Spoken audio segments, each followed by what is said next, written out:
इडली इडली बनवतो ती आपण एक रेशनच्या तांदळाची आणि उडदाची सफेद डाळ घालून हे दोनच पदार्थ घालून आपण इडली बनवत असतो. पण आज आपण रेशनच्या तांदळाबरोबरच तीन डाळी एकत्र करून हेल्दी, पौष्टिक, रुचकर आणि हलकी फुलकी, जाळीदार, पांढरं शुभ्र, खाताना घशामध्ये अटकणार नाही किंवा इडली कोरडी पडणार नाही, चिकट होणार नाही, अशी साधीशी सोपीशी इडली कशी बनवायची ही रेसिपी आज आपण इथे बघणार आहे. तर चला कोणताही वेळ न घालवता आपण आपल्या रेसिपीकडे वळूया. नमस्कार, मराठमोळी जीवन चॅनलमध्ये तुम्हा सगळ्यांचं मनापासून खूप खूप स्वागत.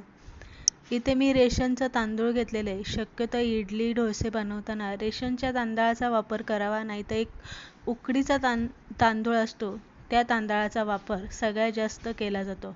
तर इथे रेशनचं तांदूळ घेतलेले आहे. आपल्याला हे मोजून घ्यायचं आहे. तर इथे आपण किती प्रमाणात इडली बनवते त्या प्रमाणात आपल्याला रेशनचं मी तांदूळ इथे घेतलेलं आहे. साधारणतः मी इथे 3 वाट्या रेशनचं तांदूळ घेणार आहे, पण मी पातेल्यामध्ये 2 वाट्या तांदूळ इथे घालून घेतलेलं आहे. कारण उडदाची डाळ आपल्याकडे किती आहे त्यानुसार आपण इथे तांदळाचं प्रमाण ठरवत असतो.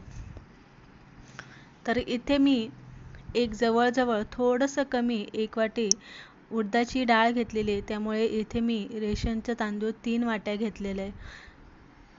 त्यानंतर आपल्याला डाळ आणि तांदूळ एकत्र करून घ्यायची. इथे आपल्याला 3 डाळी मिक्स करायच्या आहे.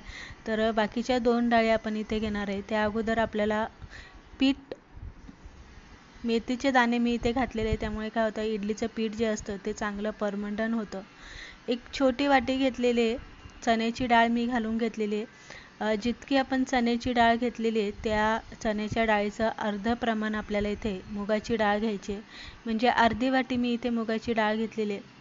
4 ते 5 पाण्याने चोळून आपल्याला डाळ तांदूळ चांगलं धुवून घ्यायचं.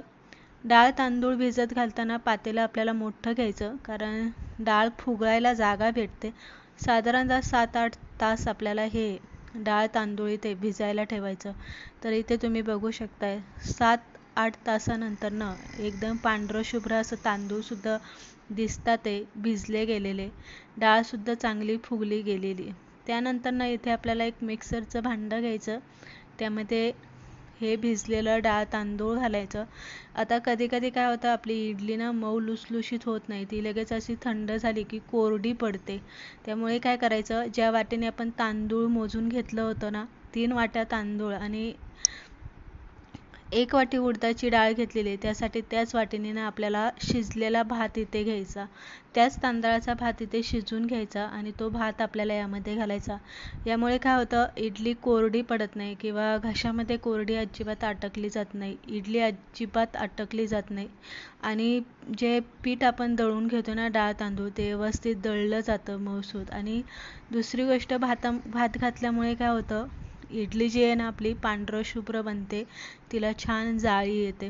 तर या पद्धतीने आपण असं बारीक डाळ तांदूळ इथे दळून घेणार आहे. शक्यतो इडलीचं तांदूळ हे जास्त बारीक डोश्याला जसं दळतो अगदी तसं दळायचं नाही, तर थोडंसं ते हलकंसं आपल्याला रवळसर ठेवायचं. तर या पद्धतीने आपण इथे सगळं डाळ तांदूळ इथे दळून घेतलेले.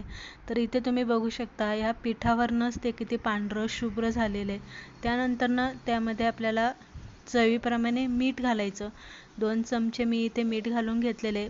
एकाच दिशेने चमच्याने आपल्याला फास्ट असं जोरात आपल्याला ते मिक्स करून घ्यायचं, फिरवायचं. त्यामुळे काय होतं, एक हवा असते ती हवा पिठामध्ये कोंडली जाते आणि पीठ फुगण्यासाठी त्याची मदत होते. आता झाकण ठेवून आपल्याला रात्रभर मी हे इथे आंबवायला ठेवणार आहे. सकाळचं तुम्ही इथे बघू शकता छान असं परमंडन झालेलं आहे. अर्ध पातेलं होतं पूर्ण फुल भरलेलं. आता मी यामध्ये काही गरम पाणी वगैरे काही नाही घातलेलं आहे, तरी किती व्यवस्थित असं पीठ आपलं इथे परमंडन झालेलं आहे, तुम्ही इथे बघू शकता. चमच्याने हलवून घ्यायचं, आतली हवा काढून घ्यायची. आता कधी कधी काय होतं की एवढं सगळं करून सुद्धा आपली इडली जी असते ती चिवट होते, कोरडी होते, जाळी पडत नाही, हलकी होत नाही. तर इथे मी एक इनोचं पॅकेट घेतलेलं आहे. इथे पूर्ण एक नाही वापरणार, मी अर्धच वापरणार आहे. जर तुमचं पीठ असं फुगलेलं नसेल तर तुम्ही अगदी अख्खं एक पाकिट यामध्ये घातलं तरी चालेल. इनो आपल्याला पाण्यामध्ये खोलून यामध्ये घालायचा, म्हणजे तो व्यवस्थित मिक्स होतो. डायरेक्ट जर तुम्ही तसा घातला तर तो व्यवस्थित मिक्स होत नाही आणि पाहिजे तसा रिझल्ट आपल्याला इडलीमध्ये भेटत नाही. तर इनो मी इथे अर्ध पॅकेट घालून घेतलेलं आहे पाण्यामध्ये खोलून. थोडंसं पळीभर पाणी मी घेतलेलं आहे, जास्त पाणी अजिबात घ्यायचं नाही. आणि व्यवस्थित पीठ आपल्याला इनो घातल्याच्या नंतर खालीवर करून मिक्स करून घ्यायचं.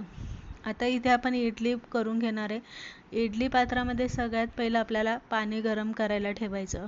इडली जेव्हा आपण इडलीची पात्र भांड्यामध्ये ठेवणार तेव्हा त्याला लगेच गरम अशी वाफ भेटली की इडली पटकन ॲक्टिव्ह होते आणि चांगली फुगते. इडली पात्राला आता आपल्याला जे साचे इडलीचे त्याला तेल लावून घ्यायचं. त्यामुळे काय होतं, इडली चिटकत नाही आणि इडली पटकन भांड्यातून बाहेर निघते. आणि इडली भरताना आपल्याला पूर्ण गच्च असं पात्र भरून घ्यायचं नाही, तर थोडीशी अशी जागा ठेवायची. त्यामुळे इडली फुगायला जागा भेटते आणि एकमेकांना इडली अजिबात चिटकत नाही किंवा खालच्या साच्यातली इडली वरच्या साच्याला लागत नाही. तर इडली पात्र आपण व्यवस्थित साचे ठेवून घेतलेले, झाकण ठेवायचं आणि 1-2 मिनिट आपल्याला मोठा गॅस ठेवायचा. त्यानंतर अगदी 5 मिनिट बारीक गॅस करून ठेवायचा. इडली तुम्ही इथे बघू शकता 5 मिनिटात इडली तुम्ही इथे बघू शकता कशी उकडली गेलेली आहे. अजिबात पाणी वरती साचलेलं नाही, चिकट नाही. आणि इथून बघितलं असेल तर तुम्हाला लगेच अशी जाळी बुडबुड्या दिसतात इडलीवरती. पांढरं शुभ्र अशी झालेली आहे, चांगली अशी कडाने कड सोडलेले तिने आणि चांगली अशी मध्यभागी अशी फुगली गेलेली. इडली आता आपण इडली पात्र थंड झाल्याच्या नंतरच इडली आपल्याला इथे काढून घ्यायची. गरम गरम जर तुम्ही इडली काढली ना तर ती व्यवस्थित निघत नाही किंवा ती इडली पात्राला चिटकली जाते. तर थोडा वेळ 5 मिनिटभर आपल्याला हे थंड ठेवायचं करायला आणि थंड झाल्यावरती चमच्याने किंवा सुरीने काढून घ्यायचं. बघू शकता खाली भांड्याला अजिबात पीठ चिटकलेलं नाही आहे. दुसरी गोष्ट म्हणजे इडली इतकी हलकी झालेली आहे, अशी मुठ्ठी दाबली तर गोळा होते आणि सोडले की लगेच अशी पसरते. आणि आतून तुम्ही बघू शकता किती जाळीदार झालेली, हलकी झालेली आहे आणि पांढरं शुभ्र सुद्धा झालेली. तर अशा पद्धतीने आज आपण इथे खास इडली कशी बनवायची ही रेसिपी बघितलेली आहे. अनेकदा ती फुगत नाही, चिवट होते किंवा कोरडी पडते. त्यासाठी तसं होऊ नये म्हणून त्या आपण छोटीशी टिप वापरलेली. रेसिपी कशी वाटली नक्की सांगा. आवडली तर लाईक करा, शेअर करा.